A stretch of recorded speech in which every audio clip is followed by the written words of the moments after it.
وَقَضَى رَبُّكَ أَلَّا تَعْبُدُوا إِلَّا إِيَّاهُ وَبِالْوَالِدَيْنِ إِحْسَانًا۔ ماں باپ کے ساتھ بھلائی کا حکم میرا مولا فرماتا ہے۔ رب نے تمہارے فیصلہ کیا ہے اللہ کے سوا کسی کی عبادت نہ کرو، والدین کے ساتھ اچھا سلوک کرو۔ اور کیسا سلوک؟ وَلَا تَقُلْ لَهُمَا أُفٍّ وَلَا تَنْهَرْهُمَا، ان کو اف تک نہ کہو، ان کو جھڑک کر بات نہ کرو۔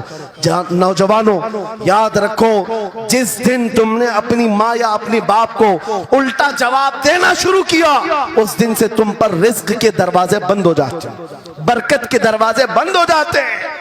اور یہ تو بڑی بات ہے، حضرت مولانا روم فرماتے ہیں ماں یا باپ بچے کو بات کرنے میں جس دن ڈرنے لگ جائے، پتہ نہیں میرا بیٹا کیا سمجھے گا بولوں، جس دن وہ تم سے بات کرنے میں ڈرنے لگ جائے، سمجھ لو دنیا کا سب سے برا دن تمہارا شروع ہو چکا ہے۔ اللہ اکبر، شروع ہو چکا ہے۔ ہونا تو یہ چاہیے کہ تمہاری جوانی نہیں، تمہاری عمر بیتنے کو آ گئی، اگر ماں باپ کو اللہ نے سلامت رکھا، چاہے وہ بوڑھے بستر مرض پر ہوں، اس وقت بھی ادب کے بازو پھیلائے ہوئے ہوں، ادب کے بازو۔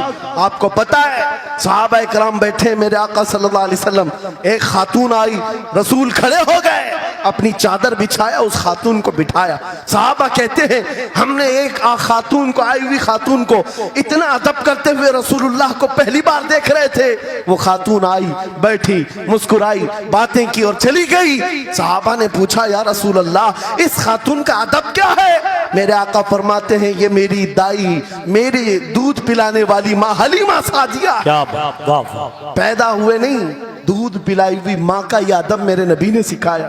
یہ اخلاق قرآن کے ہیں میرے عزیزوں، قرآن کے ہیں۔ یاد رکھو نوجوانوں، ان بوڑھے ماں باپ کو آج جتنے لوگوں نے ترسایا ہے اور انہیں گھٹ گھٹ کر جینے پر مجبور کیا ہے، وہ آج کی رات توبہ کر کے جائیں، توبہ کر کے جائیں، مصافحہ کریں، ان کے ہاتھ چومیں۔ یہ تم سے کیا تمنا رکھتے ہیں؟ بس اتنی کہ تم اپنے پیروں پہ کھڑے ہو جاؤ، ڈھنگ کا کمانا سیکھ جاؤ۔ نوجوان کو ان کا ڈانٹنا برا لگنے لگتا ہے، ماں بار بار چلاتی ہے، باپ بار بار ڈانٹتا ہے، گھر چھوڑ کر بھاگ گیا، پھر اس کے بعد یاد رکھو اللہ تعالیٰ ایسے جوتوں پر تمہیں ڈال دیتا ہے جو تمہاری حیثیت کے بھی نہیں ہوتے، کم تر لوگ تمہیں ہانکتے رہتے ہیں۔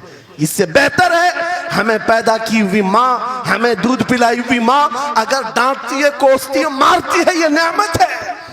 ایک نوجوان کے بارے میں اکثر کہا کرتا، ہمارے ساؤتھ کا تھا، بڑا بگڑا ہوا، ماں میرے پاس آئی تھی، کہہ رہی تھی اس کو سمجھا لے میں بیوہ ہوں، میں بیوہ ہوں، اس کا باپ بچپن میں مر گیا، یہ بچہ 2 سال کا تھا، میرا شوہر مر گیا، میں گھروں کی پتیلیاں مانج مانج کر کے اس بچے کو بڑا کی ہوں، لیکن آج یہ اوباش بن گیا ہے۔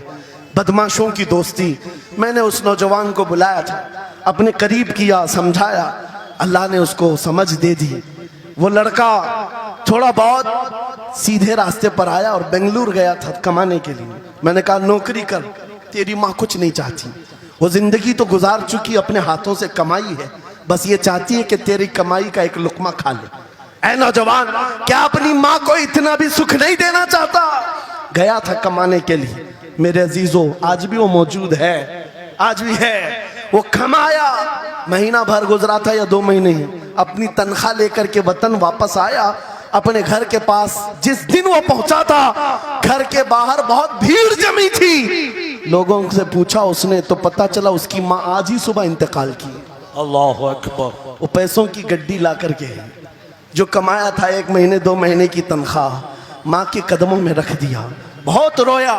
یہ بات میں تقریروں میں اس لیے کہتا ہوں، اس نے کئی بار کہا مفتی صاحب نوجوانوں کو صرف اتنی بات کہیں، میں اس عذاب میں روز مرتا ہوں، میری ماں زندگی بھر لوگوں کے جھوٹے مانج کر کے مجھے کھلاتی رہی اور میں ایک لقمہ میری ماں کو کھلا نہ سکا۔ جس دن میں لایا تھا پیسے یہ تو دنیا سے چل پڑی، مجھے آج روز اس بات کا غم ستاتا ہے۔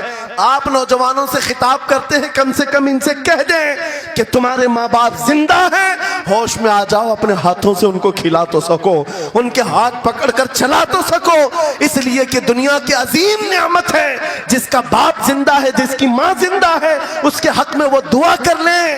میرے آقا فرماتے ہیں نبیوں کی دعا امت کے برابر جو ہوتی ہے وہ باپ کی دعا بیٹے کے برابر ہوتی ہے۔